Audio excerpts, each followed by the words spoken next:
नमस्कार मैत्रिणींनो, tasty food by मीनूमध्ये मी मीनाक्षी तुमचं खूप खूप खूप स्वागत करते. आणि मैत्रिणींनो, आज जी रेसिपी मी तुमच्यासाठी आणलेली आहे ती आहे दुधी भोपळ्याची रेसिपी. एरवी दुधी भोपळ्याची भाजी म्हणा किंवा त्याचा ज्यूस करून पिणं म्हणा आपल्याला फारसं आवडत नाही. तर दुधी भोपळ्याची ही रेसिपी गॅरंटेड तुम्हाला सगळ्यांना आवडेल आणि तुम्हालाच काय, अगदी छोटेसुद्धा खूप आनंदाने खातील अशी ही रेसिपी आहे आणि खूप छान आणि खूप टेस्टी बनते.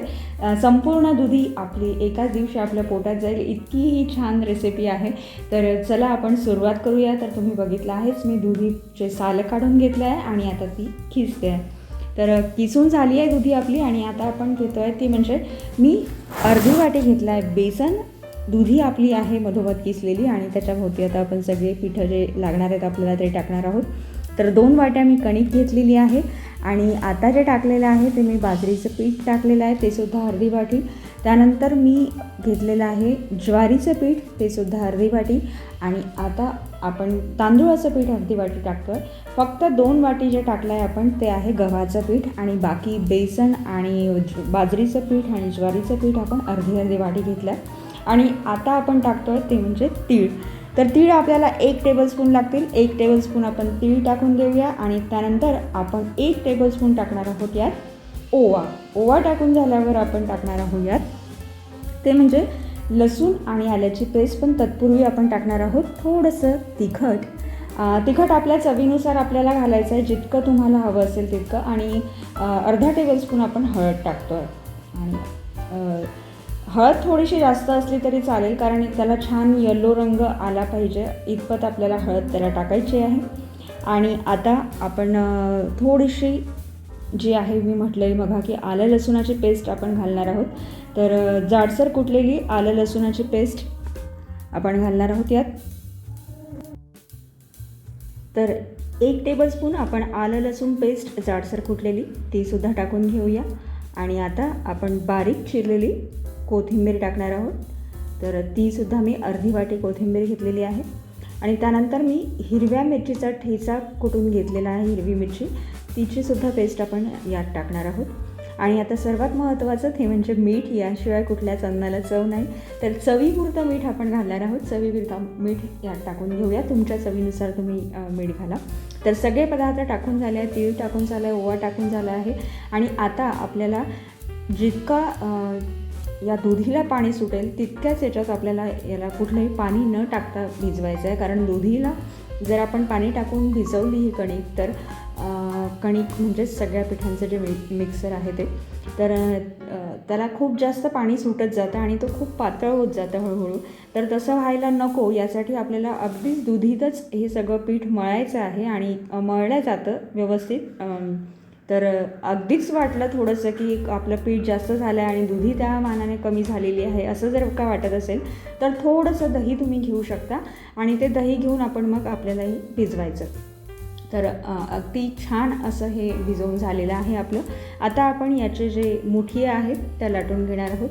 तर आपल्याला लंब आकारात जाड जाड अशा ह्या मुठिया तयार करून घ्यायच्या आहेत. तर बघू शकता तुम्ही, ज्याप्रमाणे आपण पापडासाठी उंडा बनवतो त्याप्रमाणे आपल्याला लांब लांब आकारात हे ज्या मुठिया आहेत दुधीच्या त्या तयार करून घ्यायच्या आहेत. तर अशा पद्धतीने मी सगळ्या मुठिया तयार करून घेणार आहे आणि त्यानंतर आपण याला वाफवायला ठेवणार आहोत. तर बघू शकता, पोळपाटाला थोडंसं तेल लावून घ्यायचं आणि त्यावर गोल गोल हात फिरवत आपल्याला लांबोळ्या अशा दुधीच्या ज्या मुठिया आहेत त्या बनवून घ्यायच्या. आणि आता आपण एका पातेल्यात पाणी ठेवलं आहे गरम करण्यासाठी आणि त्यावर आपण ह्या सगळ्या ज्या मुठिया आपण तयार केलेल्या आहेत त्या आपण ठेवणार आहोत वाफवण्यासाठी. तर 5 ते 10 मिनटं आपल्याला याला वाफवावं लागेल. झाकण ठेवून वाफवायचं आहे छान आणि त्यातली जी वाफ आहे ती बाहेर गेली पाहिजे अशा पद्धतीने आपल्याला वाफवायचं आहे. तर आपल्या ज्या दुधी आहेत मुठिया, दुधीच्या मुठिया आहेत त्या वाफवून झालेल्या आहेत आणि आता आपण त्याचे थंड झाल्यावर छोटे छोटे पीसेस कट करणार आहोत. तर अशा पद्धतीने छोटे छोटे पीस कट करायचे आहेत. अतिशय टेस्टी लागतात. तुम्ही असं जरी खाल्लं तरीही टेस्टी लागतं आणि त्याला फोडणी देऊन खाल्लं तरीही टेस्टी लागतं. दोन्ही प्रकारात थंडीच्या दिवसात गरमागरम संध्याकाळची जी भूक असेल त्याच्यासाठी अतिशय उत्तम आणि अतिशय आरोग्यदायी पर्याय हा आहे म्हणजे दुधीचा मुठिया. तर हा तुम्ही नक्की करून पहा. जिरं आणि मोहरी तडतडवून घेतलेली आहे मी आणि त्यात थोडासा कढीपत्ता टाकतो आहे. थोडेसे पुन्हा तीळ टाकणार आहोत आपण यात आणि थोडंसं आपण हिंगची थोडीशी चुटकी टाकलेली आहे हिंग.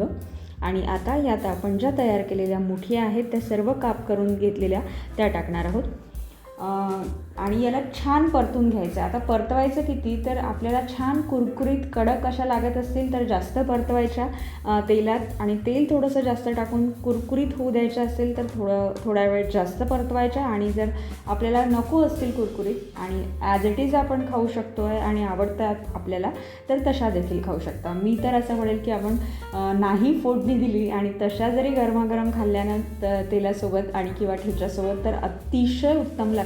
तुम्ही खाऊन बघा, करून बघा आणि रेसिपी कशी वाटली हे मला जरूर कळवा.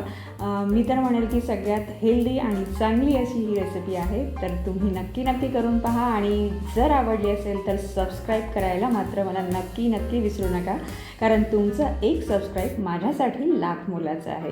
तर सबस्क्राईब करायला विसरू नका आणि मला कळवायला सुद्धा विसरू नका.